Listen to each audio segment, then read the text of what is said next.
Queria deixar um versículo da Bíblia, que está lá em Gênesis 19, do 24 ao 29.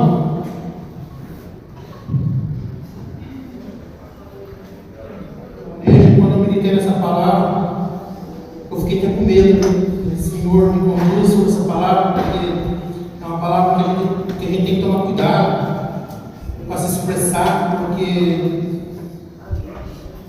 é os dias que vivemos no tempo de hoje. Amém, igreja?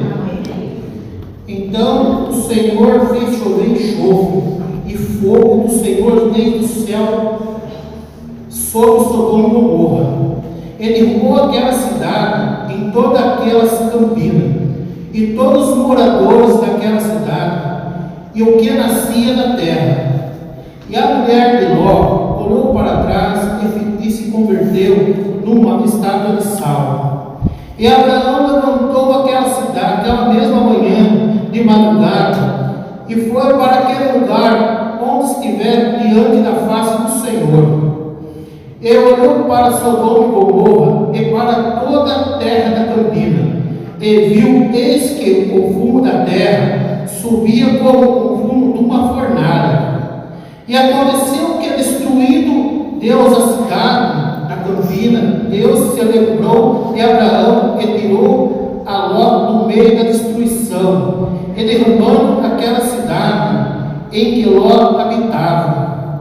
Irmão, que a palavra do Senhor nos fala, vou falar sobre a mulher de Ló, uma mulher que naquele dia que o Senhor veio, falou para ele tirar sua família daquela cidade, que era uma cidade que era muito pecadora, é uma cidade que vinha trazendo tristeza nos olhos do Senhor, e por ele ser um servo temente a Deus quis libertar sua família.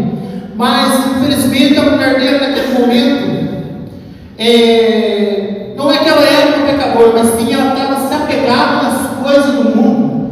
Ela naquele momento que ela pegou, olhou para trás, ela desistiu do que, bem dizer, desistiu da fé, ela ficou tão pequena que ela olhou e não obedeceu às ordens do Senhor, que não era para olhar para trás. Nos dias de hoje a nossa vida não é diferente. Nós sabemos, cada um sabe da onde Deus nos tirou, na vida que levamos, que passamos lá atrás, o que fizemos. Mas naquele momento, ela olhou para trás e perdeu as bênçãos que o Senhor ia dar para ela lá na frente. E eu aprendo com essa palavra. Quantas vezes nós temos que parar, queremos parar a nossa caminhada e olhar para trás daquilo que o Senhor já tirou do nosso caminho? Quantas coisas que a gente tem lá para trás, que era bom, era maravilhoso, mas era naquele tempo que nós servíamos ao mundo. Mas naquele momento que o Senhor falou, não olha para trás, me siga que eu tenho a vitória para entregar nas tuas mãos. Nós não temos que ficar com saudade do passado. É um dos dois, ou nós ficamos com o caminho, com os pés nos caminhos do Senhor, ou nós ficamos com o pé no passado, pensando que aquilo do passado está nos fazendo falta. Para mim não faz falta, creio que tudo aquilo do passado, para os irmãos também não faz falta. Quantas vezes o Senhor vem falando que a vida dele está mais próxima, a gente ouve da voz do pregador, do profeta, a gente vai para casa e às vezes fala assim, o Senhor vai vir? Sim, o Senhor vai vir, a vida dele está mais próxima. Em cada dia que passar, nós ficamos presentes na sua caminhada, seguindo, porque a palavra do Senhor fala que nós temos que marchar com fé e não desistir jamais da nossa salvação. Nós podemos conseguir todas as riquezas do mundo como Ló tinha grandes riquezas, a mulher dele, mesmo assim, ela na hora que ela olhou para trás, mas não porque ela era uma pecadora, sim, porque ela estava se apegando nos bens materiais. Ultimamente nós temos se pegado muito em bens materiais e deixando a obra do Senhor de lado. Mas na hora que o Senhor voltar, nós vamos subir, mas o que conquistamos vai ter que ficar. Então, irmãos, nesta noite eu deixo esta palavra que o Senhor colocou no meu coração, que a gente possamos estar firme na presença do Senhor a cada dia, buscar a tua presença, louvar e agradecer a cada dia. Senhor vai nos entregar a vitória lá na frente. Amém, irmãos? Deus abençoe e eu agradeço essa rica oportunidade. Glória a Deus.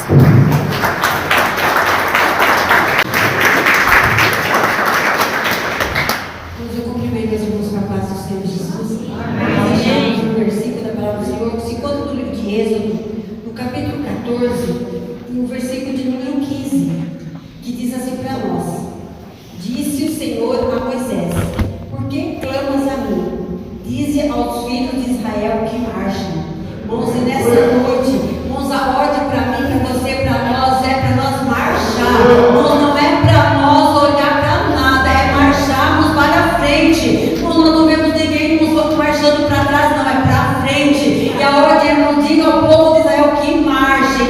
Então, que nessa noite, irmão, nós possamos olhar para o Senhor, da onde vem o nosso socorro, da onde vem a nossa força, da onde vem, irmãos, aleluia, irmãos, a nossa necessidade pode ser grande, mas o Senhor, irmãos, Ele peleja por mim e por você.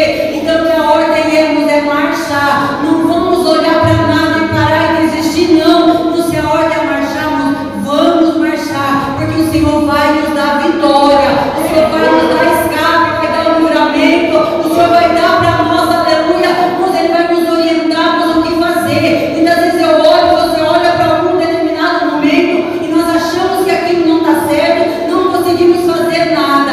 Então a ordem não é para nós reclamar, não, é para nós marchar. E marchando nós vamos chegando até o céu e vamos receber a vitória em nome do Senhor. Eu agradeço a minha oportunidade. Você tem esse privilégio de sentar com o seu familiar e vamos apresentar as mãos do nosso Deus nessa noite mais uma vez. Feche os teus olhos. Senhor nosso Deus e Pai eterno, em nome de Jesus, nós mais uma vez nos alegramos de iniciar a semana dentro da tua casa com a nossa família e apresentando e colocando ela em tuas mãos, pedindo que a tua boa mão de graça e misericórdia conduza a nossa casa, conduza a nossa família, proteja-nos, ó meu Deus, contra todo mal. Senhor, nós apresentamos um familiar que não se faz presente, mas está agora em nossas orações.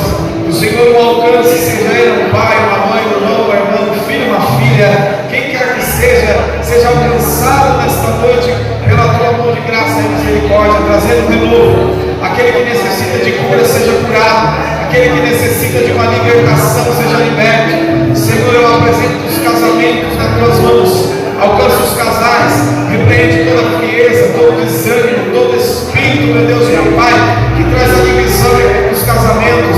Repreende, meu Deus, meu Pai, todo mal dentro dessa casa, no meio desta família, todo espírito de engano, meu Deus, meu Pai, toda contenda, toda frieza é repreendido nessa noite pelo poder que é no nome de Jesus. Guarda as nossas crianças, ó meu Deus, protege elas contra todo mal, os nossos jovens, os nossos filhos, na escola, na creche, no trabalho, onde eles forem, que o Senhor nos guarde e os livre de todo mal.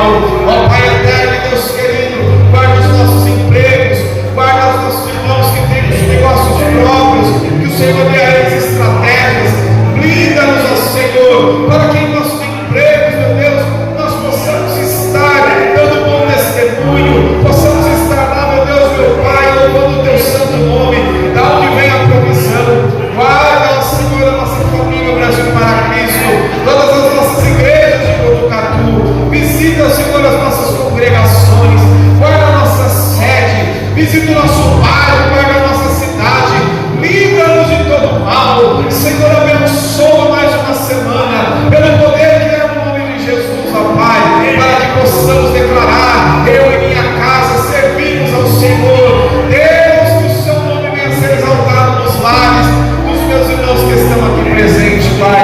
E mais uma vez nós te glorificamos e exaltamos, ó meu Deus, e de mãos dadas, Senhor, como uma família, nós iremos louvar e entoar ao Senhor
sentir a presença do nosso Deus.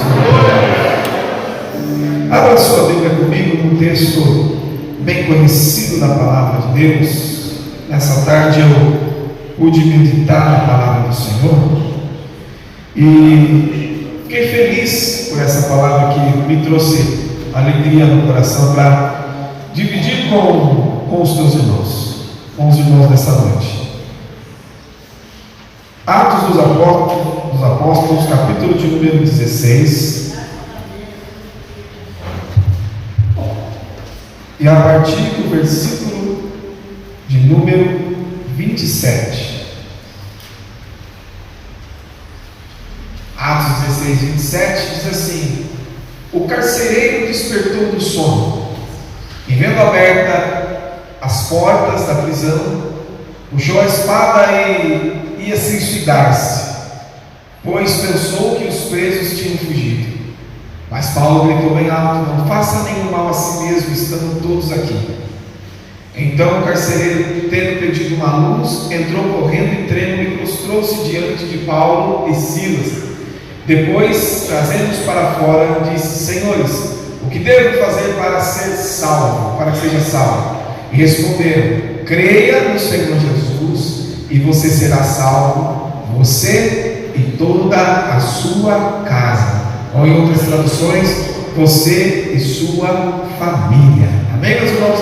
Feche seus olhos e curva sua cabeça uma vez mais. Soberano Deus, Pai eterno e santo, em nome de Jesus, nessa noite, mais uma vez, nós fizemos a leitura da Tua palavra e pedimos que seja do Teu Espírito Santo, ó Pai eterno, a direção e o discernimento dessa palavra para cada coração aqui presente, a fim de que todos nós venhamos ser, meu Deus, meu Pai, abençoados por ela, em nome de Jesus. Amém. Eu queria que os irmãos voltassem para mim ali, a partir do versículo de número 13, para que a igreja possa acompanhar comigo nessa noite aquilo que Deus colocou no meu coração para tratarmos nessa noite. Todos nós aqui ouvimos esse versículo e alegra o nosso coração. Eu e minha casa será salvo, eu e minha casa. Ouvir da boca de um homem de Deus essa palavra: olha, creia no Senhor Jesus e será salvo tu e tua família, você e a sua descendência, você e seus parentes. Isso é muito bonito, traz conforto e esperança ao nosso coração. Mas a pergunta que fica clara, sem nenhuma hipocrisia, é que quantos de nós aqui já não vimos homens e mulheres que estão dentro da casa do Senhor, mas perderam os filhos para as drogas? Homens e mulheres que estão dentro da casa de Deus, na presença de Deus, mas já viram o casamento ser destruído. Homens e mulheres que estão dentro da casa de Deus, mas viram de repente um pai ser vencido pelo alcoolismo, ver uma filha se perder no mundo, não querer aceitar Jesus. E quantos de nós já não ouvimos ou presenciamos, ouvimos isso? Um ente querendo morrer sem aceitar Jesus. E aí parece que essa palavra ela fica inválida, ou há uma incoerência nessa escritura de Lucas. Mas quando nós paramos para olhar o contexto dessa palavra, eu sempre, quando eu medito nesse texto, me salta aos olhos, porque ele traz várias lições para a nossa vida. A começar pelo Paulo e Silas, depois na vida do próprio carcereiro. Quando nós entendemos dentro desse capítulo 16 o contexto dessa história, nos fascina as lições que ela pode trazer, e aí nós vamos começar a entender em que contexto que Paulo e Silas puderam falar aqui. Mas o que eu quero que você entenda no começo é que isso que nós acabamos de ler, essa palavra lançada por Paulo, acontece dentro de uma prisão. Eles estão presos, e todos nós aqui conhecemos essa parte da história. Mas olha onde inicia isso. A Bíblia diz que no sábado, Paulo e Silas eles iam na beira do rio para achar um lugar para fazer as suas orações.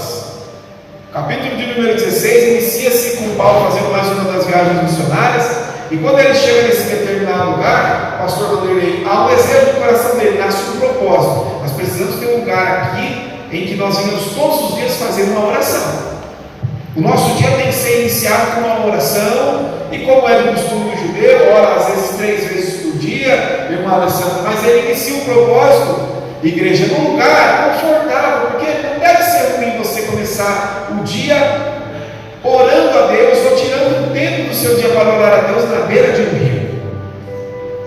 De repente, com o sol se pondo ou o sol nascendo, na beira de um lago, numa represa, e o texto vai dizer que logo depois da oração, cheio da presença de Deus, eles pregam a palavra. Uma mulher chamada Lídia, pode correr no filho, vai no versículo 14, e no versículo 14 a Bíblia diz que essa mulher, ela abre o coração quando escuta a palavra de Paulo, e muito provavelmente também de Silas, e ela convida eles para ir para dentro da sua casa. Como deve ser bom, como é maravilhoso você ser recebido na casa de pessoas que são de Deus, pessoas que estão dispostas a te abençoar. Eu falo isso com alguma intimidade com alguns irmãos, que às vezes você vai na casa e fica até constrangido quando os irmãos preparam aquela mesa para você, com aquele bolo de cenoura com cobertura de chocolate. Quando você vai na casa do irmão, te oferece um café e a conversa flui. É gostoso ou não é? Sou só eu que posso ir na casa dos outros comer comida boa. É bom? Sim ou não, igreja? É mais depois de uma oração, de um dia abençoado, irmão Carlos. Você vai na casa de alguém e é bem tratado e o dia passa com uma maravilha. Estava assim nessa rotina de Paulo. Mas o texto vai dizer que mais um desses dias, onde ele inicia esse propósito de oração, está indo ele orar. Vocês conhecem a palavra, a partir do verso número 16 e 17, diz que uma menina atormentada por espírito imundo, ela começa a atormentar aquele homem de Deus, começa a falar que Paulo está ali pregando o evangelho, e Paulo, muito usado e cheio, expulsa o demônio daquela menina. E o texto vai dizer que a consequência de fazer o bem, na maioria das vezes, nós como cristãos temos que nos acostumar com isso. Nem sempre quando você fizer a obra de Deus, você vai esperar que se abra uma coisa muito boa logo de cara na sua vida. Não, porque o inimigo ele vai ficar furioso. E com isso, o que acontece com Paulo e Silas? Vão ser levados à prisão. Paulo vai ser açoitado, vai ser humilhado, e ele não precisava. Quem conhece a Bíblia sabe disso, porque ele era um cidadão romano, não precisava apanhar, mas apanhou, pagou o preço. Mas isso fica para uma outra mensagem outro dia. E o texto vai correndo no versículo de número 18, e olha só que coisa interessante. A Bíblia diz que no versículo de número 18, ele expulsa o demônio dessa menina. Põe o 20, filho, por favor. E quando ele chega na frente dos magistrados, na frente daqueles homens que comandam a cidade, pastor Rodrigo, eles não vão receber nenhum gesto de gratificação. Eles não vão, missionário Fátima Bispo, receber um pedido de obrigado. Olha, Saulo, obrigado, libertou uma moça de um espírito imundo, que boa obra que você fez. Não, eles vão ser julgados injustamente, vão ser açoitados em praça pública, humilhados, envergonhados, despidos das suas roupas vão ser tiradas a parte de cima, e os chicotes travam o nome de Paulo e Silas. E a Bíblia vai dizer, a partir do versículo de número 24, que eles agora estão sendo levados ao cárcere, vão chegar na prisão, na cadeia. E não é em qualquer lugar. Alguns estudiosos dizem que essa prisão, quando eles são levados ao cárcere, é um lugar de humilhação mesmo. É um lugar assim, onde alguns dizem que você imagina uma coisa muito ruim, um lugar muito ruim, muito feio. Como tem criança aqui, eu não quero usar certas expressões, mas vocês estão entendendo. Pensa num lugar ruim, é ali que eles estão. Ali é a consequência de terem feito uma boa obra. Vai vendo. E eles estão lá com os pés amarrados, estão acorrentados. E o texto vai dizer, presta atenção, no versículo de número 25, que por volta da meia-noite, Paulo e Silas oravam e cantavam louvores a Deus, e os demais companheiros da prisão escutaram isso. Aqui eu já quero fazer uma aplicação na sua vida e na minha vida. Olha que coisa interessante. Eu gosto muito de ver filme. Todo mundo aqui acredita que já viu ou gosta de ver também. Quando não precisa nem ser filme, quando você vai ver um documentário ou uma entrevista, você encontra, você vai fazer uma visita na cadeia, você vai perceber que o discurso é sempre o mesmo. O camarada vai olhar e vai falar assim: eu sou inocente, eu estou aqui injustamente, eu não merecia estar passando por isso. Quem já ouviu isso? Levanta a mão. Não é assim mesmo? O discurso é sempre assim: eu não merecia estar aqui. Paulo e Silas poderiam estar tendo esse mesmo discurso lá. Paulo e Silas podiam estar agora, irmão Joás, falando exatamente isso aqui: todo ensanguentado, sujo, injustiçado, estar, ele poderia estar dizendo assim: Marrone, eu não merecia estar aqui, eu não fiz nada de errado, por que eu estou pagando um preço que não é meu? Mas não, irmão Alessandro, o texto diz que eles não estão fazendo isso. O texto vai dizer que mesmo humilhados, mesmo injustiçados, mesmo perseguidos, eles estão agora perto da meia-noite, fazendo sabe o quê? Dando continuidade ao propósito. Sabe o que é bonito de ver?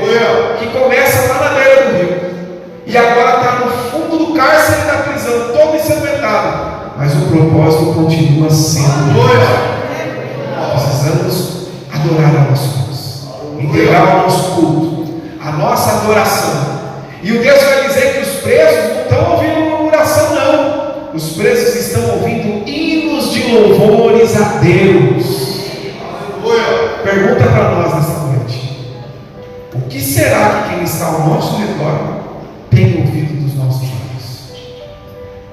Como será que as pessoas que estão ao nosso redor escutam sair dos nossos lábios quando nós estamos igual Paulo e Silas, totalmente lascado, totalmente perseguido, injuriado, injustiçado, cortado, ensanguentado, sujo, humilhado? Quem está ao seu redor quando você está nessa condição de vida, escuta o quê? Porque na maioria das vezes, missionário Fátima Bispo, não são coisas boas que escutam dos nossos lábios. Quando nós, igreja, estamos passando por dificuldade, quem está ao nosso redor nem sempre vai escutar um hino bonito, nem sempre vai escutar uma adoração. Quem está ao nosso redor escuta uma palavra chamada murmuração. E guarda isso que eu vou falar para você, não precisa lembrar de mim amanhã, mas a murmuração é do diabo, o que a adoração é para Deus. Essa é a diferença. Quem você tem alimentado quando você está passando dificuldade? Será que você tem entregado mais murmuração ou mais adoração? Quem tem sido privilegiado nesse momento de dificuldade?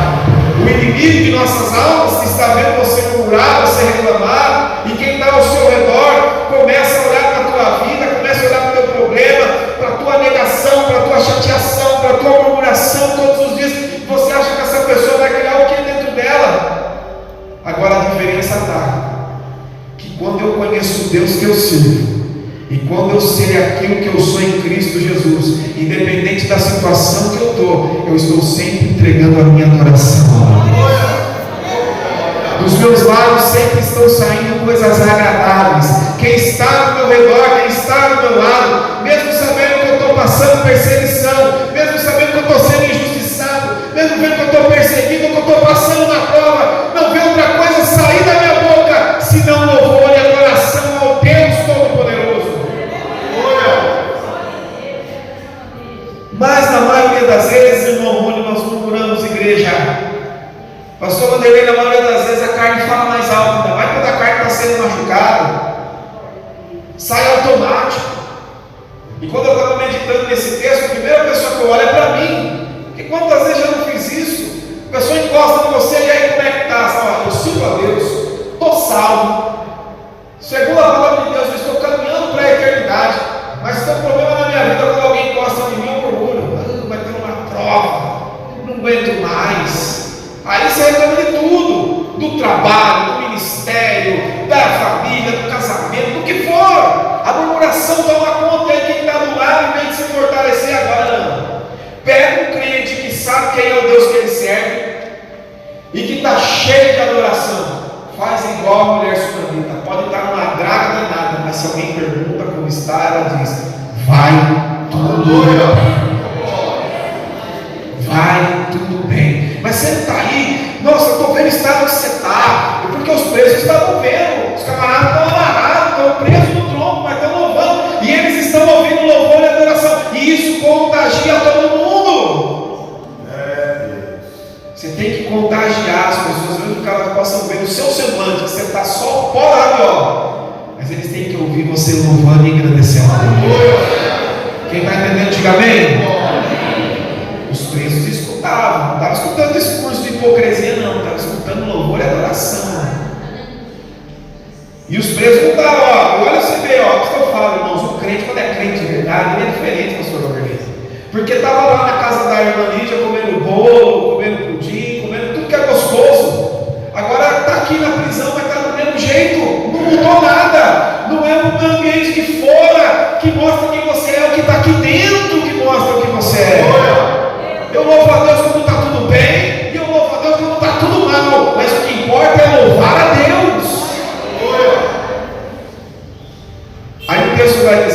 versículo de número 26, que sempre tem uma resposta para quem adora a Deus em espírito e em verdade. Sempre tem uma resposta de Deus para o verdadeiro adorador. Aquele que adora a Deus, independente da circunstância, não fica sem contemplar o agir de Deus na vida dele. Irmãos, eu falo isso por experiência própria. Eu já vi pessoas que se olham e você sabe que a pessoa está passando dificuldade, mas se você encosta nela, ela tem uma palavra de Deus para te entregar. Ela te anima, ela te fortalece. E de repente, quando você encontra ela de novo, ela passou por aquele problema e está vivendo agora a bênção de Deus. Por quê? Porque ela adorou a Deus no momento da adversidade.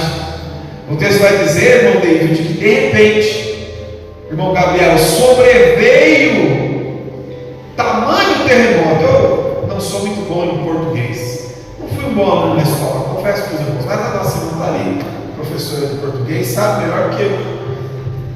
Sobreveio, irmão, significa que veio de cima, certo? Veio de lá. Mas quem estudou geografia na escola sabe que é geografia que fala sobre terremoto. O pastor Rodrigo deve ser, acho que é. A gente sabe que terremoto é quando tem o que? As placas tectônicas, até guardei o nome. Aí elas se mexem e vibram.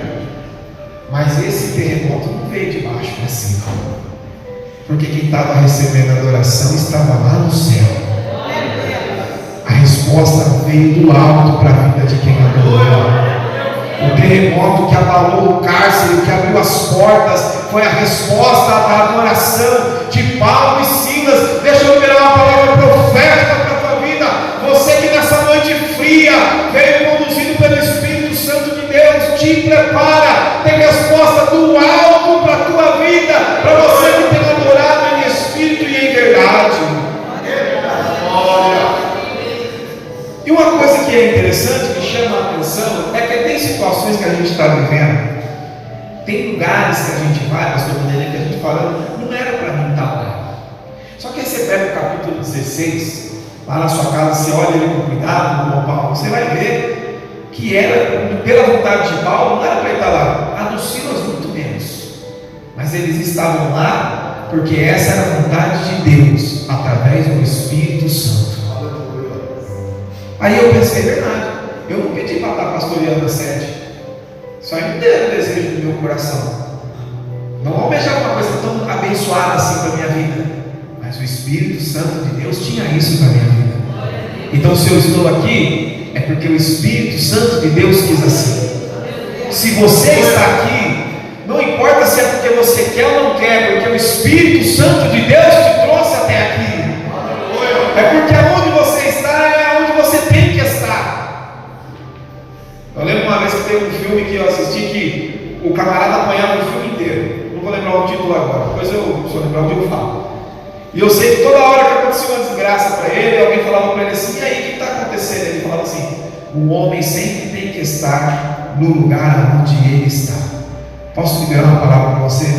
Você está exatamente onde Deus quer que você esteja. Aleluia! Se você veio até aqui, querendo ou não querendo, o Espírito Santo de Deus te conduziu até aqui, é porque aqui vai ter resposta de Deus para a sua vida. Aqui vai ter manifestação de poder de Deus para a tua vida. Aqui vai ter resposta de Deus para a tua vida, porque a vontade de Deus ela é boa, ela é perfeita e ela é agradável. Quantos querem assim? Diga glória a Deus. Outra coisa é que quando eu olho para esse texto eu fico admirado, irmãos. Deus sempre prepara pessoas certas para estar do nosso lado. Valorize. Deus está falando com alguém aqui agora. Valorize quem Deus tem colocado ao seu lado. Quem caminhava com Paulo antes dessa cadeia aqui não era o Silas. Quem caminhava com Paulo aqui antes dessa perseguição era o Barnabé e o João Marcos. Mas o Marcos não aguentava uma pedrada. Você acha que ele ia aguentar açoite na costa? Claro que não. Então estava preparado para esse momento de Paulo, Silas. Deixa eu dizer uma coisa para você: Deus sempre vai preparar a pessoa certa para caminhar do teu lado, para suportar com você, para aguentar com você, para perseverar com você. Porque se coloca qualquer um, meu irmão, já tinha dado linha faz tempo, mas o Silas podia chegar e falar assim: eu não mereço apanhar, não é nem para mim estar aqui mais não. Está lá, calado, aguentando, suportando.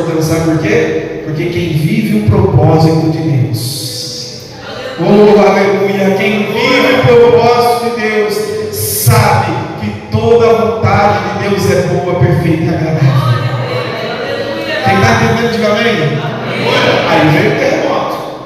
Aí o terremoto veio e se abriram-se as portas das prisões, das cadeias. E aí agora a gente viu e aprendeu com Paulo e aprendemos com Silas. E aí agora nós vamos olhar para esse carcereiro aqui, que no meio de tudo isso aqui que está acontecendo estava dormindo. No meio de toda, irmã Jacira, esse cenário de milagre, todo esse cenário, irmãos, de poder, de majestade, de presença de Deus, tem alguém dormindo. Deixa eu falar uma coisa para você que o Espírito Santo arde no teu coração. Desperta tu que dormes. Está acontecendo um monte de coisa e você parece que está dormindo. Mas deixa eu dizer uma coisa, a hora que você despertar, fica tranquilo, Deus tem preparado para você uma coisa boa também. Você pode estar passando por um momento de sono, você pode estar passando por um momento de desligamento espiritual, não estou nem aí muito para as coisas, mas pode ficar tranquilo, a graça alcança você da mesma maneira também, quando você despertar. E o carcereiro despertou, e quando ele viu aquele cenário, olha que coisa interessante, quando ele viu tudo aquilo, ele imaginou, ó, fugiu todo mundo. Mas agora eu vou fazer uma ressalva aqui. Ele estava lidando com um homem de Deus, ele não estava lidando com um oportunista. Vou abrir um parênteses aqui e vou falar, porque tem gente que faz do evangelho uma oportunidade de vida. O camarada, ele quer se dar bem, ele não usa o evangelho para ganhar alma, ele não usa o evangelho para fazer a vontade de Deus, ele usa o evangelho para estar bem na vida, ele usa o evangelho para ficar bem na foto. Só que aqui não tem um camarada que está pensando em luxo, riqueza e dinheiro. Aqui tem alguém preocupado com alma. E que quando o carcereiro, o missionário Fátima Bispo, tenta se matar, tem alguém que está lá pregando o evangelho verdadeiro e grita. E que quando ele fala, da boca dele sai palavra de vida. Não é palavra oportunista, não é engano, não é arroto, não é hipocrisia. É alguém que quando abre a boca para falar tem salvação de Cristo na vida de alguém. Aí Paulo gritou, bem, não faça nenhum mal, estamos todos bem. Aí agora, presta bem atenção tudo aqui. Olha o que o texto vai dizer no versículo de número 29. O carcereiro pediu luz e entrou correndo, trêmulo, e prostrou-se diante de Paulo e Silas. Agora, todas as vezes que eu olho para esse versículo, irmão Carlos, eu tenho essa imaginação, irmãos. Se estava tudo escuro, tudo empoeirado. O Paulo e Silas tinham apanhado, tinham sido açoitados, deviam estar com as costas tudo rasgadas, deviam estar todo flagelados, e com a poeira que fez o lugar, deviam estar todo sujo. Pergunta: quando o carcereiro vem e clareia, você acha que ele vai ter uma imagem de quê de Paulo e Silas? De dois homens exatamente nesse estado, sujos, ensanguentados, desmoralizados, numa situação deplorável. Mas essa é a imagem que o carcereiro tem de dois homens de Deus. Deixa eu falar uma coisa para você. Essa é a imagem do evangelho genuíno de Cristo Jesus. Não é um evangelho que quando clareia aparece a fama, o dinheiro, o holofote, não. Pode aparecer a perseguição, pode aparecer as marcas, pode aparecer a cicatriz, mas acima de tudo está aparecendo a glória de Deus na vida de homens e mulheres de Deus. Aquilo causa um impacto no carcereiro. Ele está lá olhando alguém que está ensanguentado, que está perseguido, mas continua fazendo a obra de Deus. Agora eu vou falar que o Espírito Santo falou no meu coração. E nós, irmãos, que temos aí nessa noite fria, vamos para a nossa cama quentinha, vamos ter janta para comer, mas quando alguém clareia a nossa vida, nós não temos nada para oferecer. Como é que fica? Essa que é a grande realidade. Olha só o que o carcereiro vai perguntar para esses dois camaradas que estão lá. Deixa eu dizer uma coisa: não importa se você está perseguido, não importa se você está ferido, o importante é que tem alguém que vai olhar para você e vai ver a glória de Deus na sua vida. Alguém que vai olhar para você e vai ver que Deus é na sua vida. Quem está entendendo, diga glória a Deus. Aí o carcereiro, aí eu vi Esses dois camaradas desse jeito. E olha a pergunta dele: o que eu faço para ser salvo? Salvação ela é individual. Ele foi honesto, ele se preocupou com a dele, porque o que ele está vendo ali, irmãos, é uma coisa absurda. Aí o Paulo responde para ele: crê no Senhor Jesus e será salvo tu e a tua casa. Eu gosto dessa tradução que é a mais antiga. Será salvo tu e a tua casa. Aí agora vamos olhar para a vida do carcereiro. Não se esqueça que para ser carcereiro naqueles tempos não era qualquer camarada, não era um barriga d'água qualquer. Era alguém, irmãos, que tinha que ter características ruins. Era um homem sanguinário, disposto a matar, disposto a machucar, disposto a ferir. Era alguém ruim. Não podia ser um camarada bonzinho. Tinha que ser um cara ruim. Outra, esse camarada aqui foi escolhido a dedo, porque ele não estava, irmãos, colocando e cuidando de qualquer um, estava cuidando de cristãos. E você sabe, cuidar de crente dá trabalho. Os últimos que tentaram cuidar de um crente na prisão, o crente saiu ajudado por um anjo. Você imagina que conversa não correu? Você acha que esse camarada falou: nossa, esse Pedro quer, esse Paulo vai ter a mesma coisa? Um homem ruim, diga assim comigo: ruim. Imagina como que é a casa desse carcereiro. Imagina, Joás, um homem que está acostumado com sangue todo dia, com barbárie. Talvez seja um homem truculento, sai de casa, chega em casa, é só desgraça. O que você fez hoje? Arranquei a perna de um, arranquei o braço de outro, desci a chibata em um, e não tem tempo para nada. Um homem ruim, um homem ruim. A família está acostumada com isso. Então nesse dia, vamos imaginar que o homem está tendo esse dia ele saiu para mais um dia de trabalho normal, está lá cuidando de preso na cadeia, disposto a matar, disposto a morrer. Mas o texto diz que agora brota nesse homem o desejo de quê? De alcançar a salvação, e ele recebe uma promessa. Qual é a promessa? Crê no Senhor Jesus e será salvo tu e tua casa. Aí olha o que vai acontecer no versículo de número 32. Pregaram a palavra para ele e a todos que faziam parte da casa dele. Ou seja, o que ele fez? Ele levou Paulo e Silas para dentro de casa. Aleluia! Ele levou o evangelho, irmão Carlos, para dentro da sua casa. Sabe qual que é o nosso problema? Vou dizer uma coisa para vocês. Essa revelação não está em rodapé de Bíblia, mas o Espírito Santo falou ela um dia para mim e eu guardei. Às vezes, pastor Vanderlei, às vezes, igreja, nós gostamos de compartilhar com os nossos familiares a experiência do culto. Nossa, o culto foi uma bênção. A Júlia louvou maravilhosamente, o Ministério louvou maravilhosamente. Veio um pregador de fogo, o fogo desceu. Foi a presença maravilhosa. Aí você conta para a pessoa dentro da sua casa, você só compartilhou com ela uma experiência. Você só compartilhou a experiência de um momento. E ela talvez nem sinta o que você sentiu. Eu já falei isso aqui para vocês, eu em outro lugar, com ele, né? A gente fala com tanta gente. Quantas vezes eu chego lá no churrasco, lá com meus irmãos. Hoje tem uns que 2 desviados, uma está enfermo, graças a Deus. Mas eles estão lá na Cajipina bebendo. Quantas vezes eu não fui ingênuo assim? Nossa, culto de sexta-feira com libertação. Eu orei no endemoniado lá. Deus fez isso. Para ele está bem aí, irmãos. Eles não têm o que eu tenho. Não vivem o que eu vivo. Agora é diferente quando você não compartilha a sua experiência. Quando você leva o evangelho para dentro de casa. Aí você não só conta uma experiência, você traz uma vivência de vida. A tua casa, a tua família vai ver com os próprios olhos a transformação do evangelho na sua vida.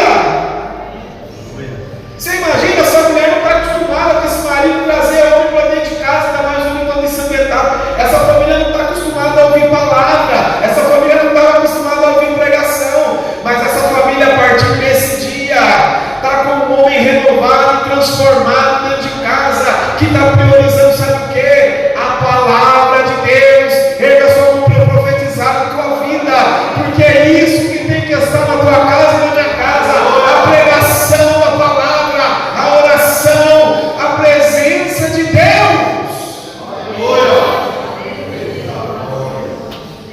Porque, irmãos, às vezes é assim, ó. Eu vou falar de mim, tá? Eu gosto de falar da minha vida, mas não falar dos outros. Às vezes a gente, aqui dentro não, aqui dentro todo mundo é liberto. Aqui dentro é uma bênção de Deus. Aqui nós dá glória, sapateia, se emociona, chega em casa. Ora, quem lembra daqueles desenhos que tinha que o cara fala, hora de morfar. É assim, morfa. Não é verdade? Aqui dentro está tudo liberto, santinho. Chegou em casa, puf, o cara começa, os demônios, são demônios daquilo, acabou. Cadê o evangelho pregado? Não prega, não tem nada disso. Chega dentro de casa, a pessoa se transforma, em vez de se transformar para melhor, se transforma para pior. Aí a vida dela fica essa oscilação. Sou uma bênção na igreja, sou uma praga dentro de casa. Sou uma bênção na igreja, uma praga dentro de casa. Não! O que você é aqui, você tem que ser lá. E se o que você é lá, você não é aqui, ora para Deus te libertar. Porque isso aqui é uma realidade, nós não podemos nem falar que Deus está revelando, que eu sou hipócrita. Isso é uma realidade de 90% da igreja. Porque dentro de casa, a gente não consegue ser a mesma coisa que é na igreja. Aqui a gente consegue. Uma vez eu fiz essa pergunta, ingênuo que eu sou, perguntei isso para Deus. Ó Deus, por que eu não consigo? Aí sabe qual foi a resposta dele para mim? Porque lá eu mando. Na sua casa você quer mandar. Eu vou repetir. Aqui na igreja ele manda. Aqui eu não tenho poder nenhum, irmãos. Aqui eu me coloco na posição de servo. Eu prego, eu canto. Agora lá em casa eu quero cantar de galo. Lá eu faço o que eu quiser. Lá eu grito. Não é verdade assim? Estou nem aí com os vizinhos. Ninguém paga minhas contas. Ninguém está nem aí. Chega aqui é um gatinho. Lá na casa que você levanta. Agora eu vou falar com o homem de Deus, que o Espírito Santo está revelando no meu coração. Toma cuidado, porque na prisão ninguém ouviu Paulo e Silas murmurando, mas lá na sua casa está cheio de gente sabendo que você é adorador, mas não escuta nada de bom que sai da sua boca. Nada de bom. Quem está entendendo, diga amém. Mas é assim, irmão. Infelizmente é uma realidade. Agora esse aqui não. Esse aqui não. Chegou em casa transformado. Pregou palavra. Família está ouvindo o evangelho, pregação. Olha lá o que vai acontecer, ó. Presta atenção no versículo de número 33. E naquela mesma hora da noite, cuidando deles, lavou-lhes as feridas nos açoites. Isso não é transformação. Família acostumou ver o camarada bater, descer o reio. Agora está vendo ele com as próprias mãos limpando as feridas. E nem foi ele que fez. Talvez ele só presenciou, mas ele está lá. Deixa eu dizer uma coisa para você. Talvez você não saiba pregar muito bem lá na sua casa, mas uma atitude, na maioria das vezes, vale mais do que 1000 palavras. Olhar para a tua postura como crente, ver o teu cuidado, o teu zelo, ver se realmente você é aquilo que você está falando. Porque nós podemos até pregar, mas o que vai fazer a diferença é a gente viver o que prega. A pessoa vê você, irmãos, eu falo isso para vocês essa noite como pastor, porque isso falta dentro da nossa casa. Os nossos filhos, as esposas, os esposos, vê essa transformação verdadeira. Vê que você está vindo na igreja, mas está surtindo efeito. Vê que você aceitou Jesus, mas está surtindo efeito. Com o quê? Com demonstração de caridade, de amor, de temperança. E isso falta na maioria das vezes. Aí tem alguém aqui que está fazendo isso. Você imagina essa mulher olhando e falando: meu Deus, que mudança, que transformação. Olha só, nunca vi ele fazer isso, mas agora ele está fazendo. O evangelho está surtindo efeito na vida do meu marido. Quem está entendendo, diga amém. Logo a seguir, ele e todos os membros da casa deles foram batizados. Olha, irmão, entrou a ação do Espírito Santo pela vida do carcereiro, com atitude, com pregação. Aí você começa a entender por que muitas das vezes tem casas que não alcançam, porque a mulher ou o marido está aqui, mas na casa ele é o oposto. Quando está no meio da família, né, naqueles churrascos gostosos, ninguém quer ser crente, quer ser todo mundo do oba-oba. Aí quando você vê, você já está igual. Não estou dizendo que você não possa ser um cara de gente boa, conversa, conta uma piada, risada, não é isso. Eu estou falando que tem um momento em que você está no meio da sua família que parece que você esquece que você é crente, esquece de dar bom testemunho, esquece de demonstrar que você é uma pessoa transformada. Quem está entendendo, diga amém.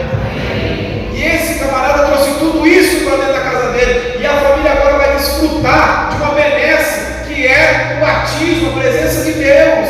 Deixa eu profetizar na sua vida nessa noite. Se você começar a mudar o seu jeito, se você começar a colocar em prática o evangelho, quem sabe aquela vida que você tanto busca não pode se voltar ao Deus que você serve, não pode querer se converter e se transformar como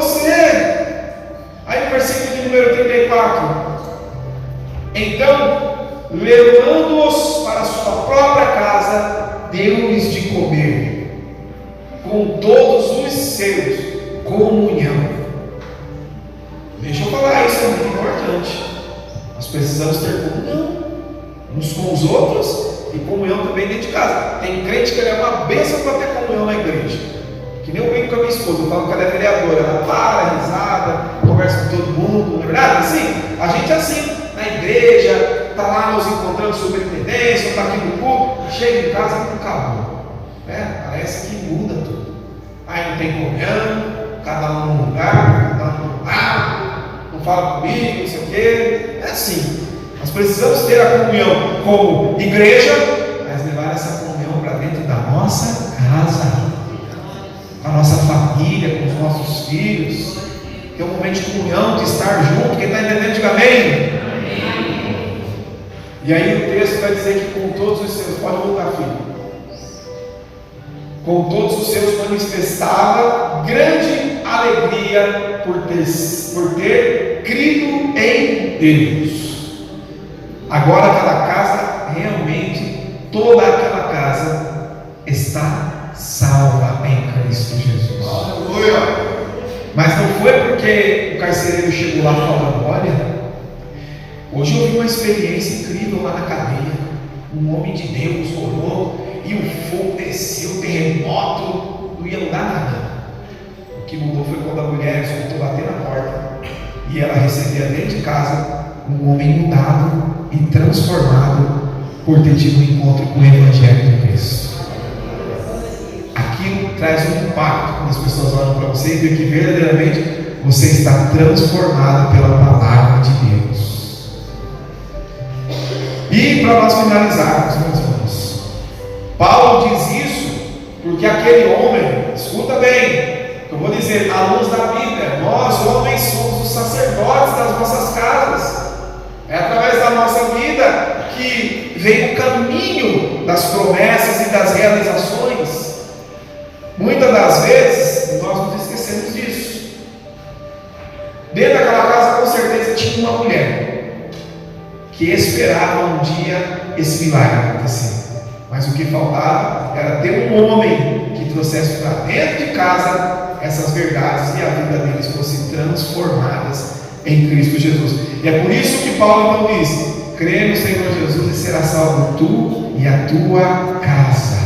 Aleluia. E eu vou liberar essa palavra para a sua vida nessa noite.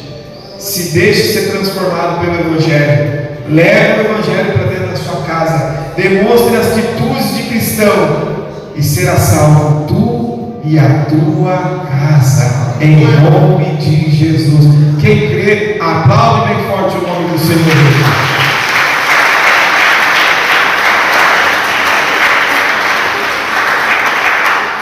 Amém, meus irmãos? Como vocês recebem essa palavra nessa noite? É muito importante nós colocarmos em prática isso e com certeza confiar que assim como foi profetizado e realizado na vida desse carcereiro, pode ser realizado na minha vida e na sua vida também. Meus irmãos, eu quero dar 2 recados, as horas já se foram, para a amada igreja. Primeiro é que a partir de amanhã eu vou estar, com a graça de Deus agora, atendendo aqui no nosso escritório pastoral. Nas segundas-feiras eu vou estar atendendo no horário da tarde para a noite, para poder atender os irmãos que trabalham durante o dia e às vezes precisam de algum apoio, precisam conversar, precisam de uma ajuda pastoral. Vai estar funcionando a partir das 6h30 da tarde até 10 horas da noite ali nas segundas-feiras. Amém, irmãos? Você que precisar, que quiser vir aqui, uma hora que você quiser, a igreja é sua.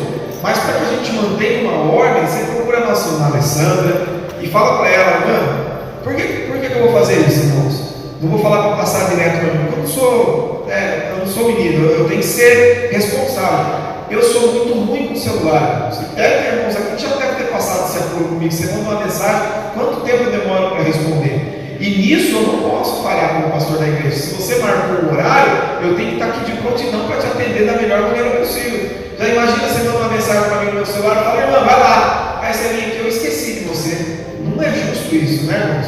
Então, para ser bem feito, a irmã vai estar recebendo lá, você dá o nome para ela e ela vai passar e a gente vai estar atendendo aqui na igreja. Amém? Uma segunda-feira e nos sábados, irmãos, nos sábados vai ser na parte da manhã, porque daí quem não trabalha durante a semana não tem tempo, pode vir no sábado na parte da manhã, para a gente estar aqui, mais marca lá certinho. E as visitas, pastor,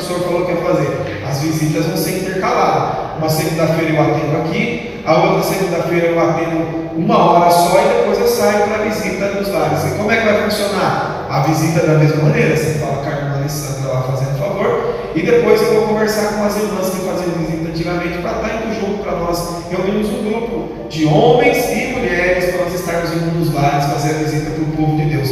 Amém, igreja? Tudo certo até aqui? Quinta-feira, irmãos. Quinta-feira é feriado. Olha, eu não sabia, meus irmãos.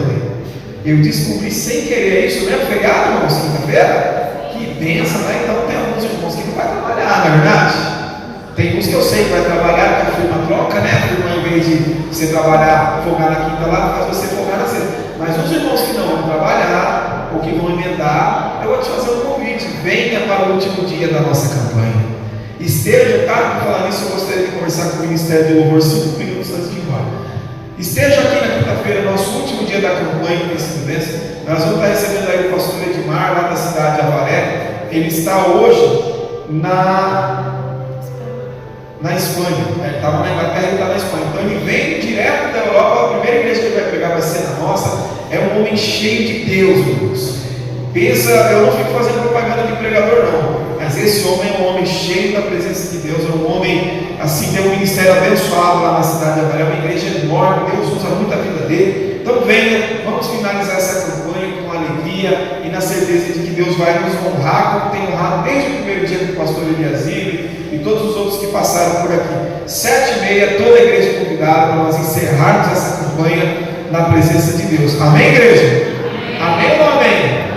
Vamos nos colocar em pé, vamos estar orando, agradecendo a Deus. Queria pedir para o pastor Vanderlei fazer essa oração final. Amém? Amém. Oração. Pai, nós te louvamos, te glorificamos a Ti pela Tua palavra. Obrigado, meu Deus, pela oportunidade que o Senhor nos concedeu de poder estar aqui nessa noite. Eu quero desde já abençoar cada vida que esteve aqui, que o Senhor abençoa a semana que se inicia, debaixo da Tua graça, debaixo do Teu poder, é que nós oramos e Te louvamos. Amém. Estenda as mãos para frente. Que o amor de Deus, a comunhão do Filho e as duas consolações do Espírito Santo fiquem com cada um de nós, não somente hoje, mas todos os dias em que todos digam amém. Que todos digam amém. Pega a sua mão e a paz do Senhor Jesus, a paz do Senhor Jesus. Aplaude bem forte o nome dele e não vai embora sem cumprimentar o seu irmão com a paz do Senhor Jesus.